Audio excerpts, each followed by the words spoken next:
പുള്ളി ഇങ്ങനെ ഇടക്കിടക്ക് കാല് നീട്ടി വരുന്നു, പിന്നെ ഇടയ്ക്ക് ഊഞ്ഞാൽ മാത്രമായിട്ട് വരുന്നു, പിന്നെ പുള്ളി അവിടെ നിന്ന് എണീറ്റ് വരുമ്പോൾ നെറ്റിന്ന് ചോര വരുന്നുണ്ട്. ഇതായിരുന്നു പരിപാടി. സൗകര്യത്തിന് കിട്ടിയില്ല, അല്ലെങ്കിൽ കൊന്നേന്ന്. മറ്റേ പെങ്കൊച്ചിനെ കാണാൻ പോണ കാര്യമൊക്കെ പറയുമ്പോൾ നീയും കൂടി വാ എന്ന് പറയുമ്പോൾ എനിക്ക് വരാൻ പറ്റുമെന്ന് തോന്നല്ല, എനിക്ക് ആശുപത്രി പോകേണ്ടി വരും, ചിലപ്പോൾ അഡ്മിറ്റ് ആവേണ്ടി വരും. അത് നിനക്ക് എന്നാ പറ്റിയത്? കട്ടപ്പനയിലൊരു ഒരു സീനിനെ പറ്റി പറയുന്നുണ്ട്. ഊഞ്ഞാലാടുന്ന സമയത്ത് പെട്ടെന്ന് ബോൾ വന്നിട്ട് വീഴുന്നത് അതൊരു ഡയറക്ടറിന്റെ ടേക്കാന്ന് പറഞ്ഞിരുന്നു. പക്ഷെ അതിന്റെ അപ്പുറത്തേക്ക് അതിനകത്ത് നിങ്ങൾ കൊടുക്കുന്ന ഒരു റിയാക്ഷൻ ഉണ്ട്.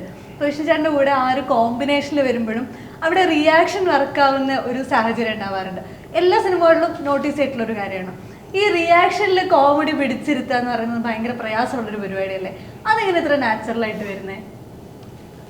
അതെങ്ങനെയെന്ന് വെച്ചപ്പോൾ എന്താ പറയണം, അല്ല അത് നമ്മൾ ആ സീൻ എഴുതുമ്പോൾ മുതൽ അങ്ങനെ തന്നെയാണ് അത് കൺസീവ് ചെയ്തിരുന്നത്. അപ്പം അതിൽ ഞങ്ങൾ ഷൂട്ട് ചെയ്യാനുള്ള ആ ഒരു സ്പേസ് സെറ്റായി കഴിഞ്ഞപ്പോഴാണ് നാദിഷ്ക പറയണത്. മറ്റേതെന്ന് പറഞ്ഞാൽ ഈ ഊഞ്ഞാലാടണേന്ന് പുള്ളി തന്നെ ഊർന്നു പോണതായിട്ടായിരുന്നു. അത് നമ്മൾ കാണിക്കുന്നില്ല, ഫ്രെയിമിലേക്ക് ഊഞ്ഞാൽ വരും, പുള്ളി ഇങ്ങനെ ഇടക്കിടക്ക് കാല് നീട്ടി വരുന്നു, പിന്നെ ഇടയ്ക്ക് ഊഞ്ഞാൽ മാത്രമായിട്ട് വരുന്നു, പിന്നെ പുള്ളി അവിടെ നിന്ന് എണീറ്റ് വരുമ്പോൾ നെറ്റിന്ന് ചോര വരുന്നുണ്ട്. ഇതായിരുന്നു പരിപാടി. പിന്നെ ആവശ്യമൊക്കെ പറഞ്ഞ് ഇടയ്ക്ക് ആ കളിക്കണ പിള്ളേരെ ഫുട്ബോളൊന്നും ഇങ്ങോട്ട് പോയിക്കോട്ടെ, അപ്പോൾ ബോൾ കൊണ്ട് വീണെന്നുള്ളൊരു സാധനം അതൊന്നും നമ്മൾ കാണിക്കുന്നില്ല, ബോളിൻ്റെ ഒരു പാസിങ് മാത്രം വിടാന്ന് പറഞ്ഞു. അങ്ങനെയാണ് അത് മേക്ക് ചെയ്യാം. പക്ഷെ നമ്മളിത് എഴുതുമ്പോൾ തുടങ്ങി അതിൻ്റെ ത്രൂ ഔട്ട് സാധനങ്ങൾ.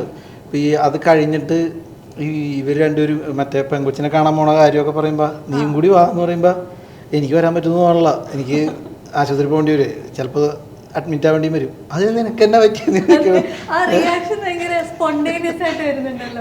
അല്ല അത് ഞാൻ പറഞ്ഞ സ്ക്രിപ്റ്റിലുള്ളതാണ്, അങ്ങനെ തന്നെ പ്ലാൻ ചെയ്തേക്കണ. പുള്ളി ഇതൊന്നും ശ്രദ്ധിക്കില്ല, പുള്ളിയുടെ ലോകം വേറെയാണ്. അതിന് നിനക്കെന്താ പറ്റിയത് അപ്പം ചോദിക്കുമ്പോഴാണ് നീ ഇത് കണ്ടില്ല പറ്റി എന്ന് ചോദിക്കുന്നത്. ഈ കോമ്പിനേഷൻസ് ഇല്ലേ, ഇപ്പോൾ എനിക്ക് തോന്നുന്നു പല സിനിമകളിലും നിങ്ങളുടെ ഒരു കൂട്ടുകെട്ട് കൂടെ വർക്ക് ആവാറുണ്ട്. അത് പിന്നണിയിലാണെങ്കിലും ഓൺ സ്ക്രീനിലാണെങ്കിലും ഒരു കൂട്ടുകെട്ട് അല്ലെങ്കിൽ ഒരു ഫ്രണ്ട്ഷിപ്പ്, അങ്ങനെ ഒരു സേഫ് സോൺ അവിടെ വർക്ക് ആവുന്നുണ്ട്. ഈ ഒരു കൂട്ടുകെട്ടിനെ ഇത് യാത്രയിൽ കൂടെ കൊണ്ടുപോകൂടെയാണല്ലോ, അതെങ്ങനെയാണ് സാധിക്കുന്നത്? അതും ഭയങ്കര രസമാണ്. ഇപ്പോൾ ബിബിനും ഞാനും ഈ സിനിമ ഒരുമിച്ച് ചെയ്യാൻ തീരുമാനിക്കുന്നിടത്ത് തന്നെ ഇനി അങ്ങനെ ഒരു ഇതിപ്പോൾ വേറൊരു ആക്ടറാണെങ്കിൽ നമുക്ക് പരിചയമില്ലാത്ത ഒരാളാണെങ്കിൽ അവിടെ ചെന്നിട്ട് പിന്നെ എങ്ങനെ ആവും, അതാ ഒരു കെമിസ്ട്രി വർക്ക് ആവുമോ എന്നൊക്കെ നമുക്ക് പിന്നീട് കണ്ടറിയേണ്ട കാര്യങ്ങളാണ്. പക്ഷെ ഇത് ഞങ്ങൾ ഓൾറെഡി ബിബിനും ഞാനും എന്ന് പറയുമ്പോൾ നമുക്കൊരു കംഫർട്ട് സോൺ ഉറപ്പായിട്ടും അവിടെ ഉണ്ട്. പിന്നീട് ബാക്കിയുള്ള ആൾക്കാരാണ്, ഇപ്പോൾ ദൈവം സഹായിച്ച് ഇവരൊക്കെയാണ് കൂടെ. അപ്പോൾ അശോചനൊക്കെ ആയിട്ട് അല്ലേ കണ്ടപ്പോൾ തന്നെ ഞങ്ങൾ ജെല്ലായി. ഞങ്ങളിരുന്ന് പഴയ കാര്യങ്ങളൊക്കെ ഇങ്ങനെ ചോദിച്ച് അറിയില്ലായിരുന്നു നമുക്ക്. അതെ, ഇപ്പം നമ്മൾ എക്കാലത്തെയും ക്ലാസിക് എന്ന് പറയുന്ന പടമാണ് യവനിക. എനിക്ക് ഏറ്റവും ഇഷ്ടമുള്ള സിനിമകളിലും. അപ്പോൾ യവനികയിലെ അതിൻ്റെ എക്സ്പീരിയൻസ് ഒക്കെ നമ്മൾ ആരോടെ വേറെ ചോദിക്കുക? അശോകനോട് ചോദിക്കുമ്പോൾ അന്നത്തെ എല്ലാ കാര്യങ്ങളും ഇങ്ങനെ ഡീറ്റെയിൽ ആയിട്ട് പറയുമ്പോൾ നമുക്ക് ഭയങ്കര നമുക്ക് എന്താണ് ആ ഫീൽ എന്ന് പറഞ്ഞറിയിക്കാൻ പറ്റില്ല.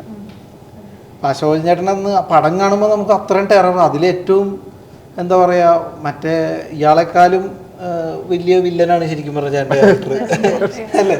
മറ്റേ അതിനകത്ത് ഹീറോയും എല്ലാം ഗോപിച്ചേട്ടാ. അതെ, അല്ല ആറ്റിറ്റ്യൂഡ് വൈസ് അശോകൻ്റെ ക്യാരക്ടർ പറയണ നീയാണോ കൊന്നേന്ന് ചോദിക്കുമ്പോൾ കൊന്നേനെ അല്ലേ, സൗകര്യത്തിന് കിട്ടിയില്ല അല്ലെങ്കിൽ കൊന്നേനെ.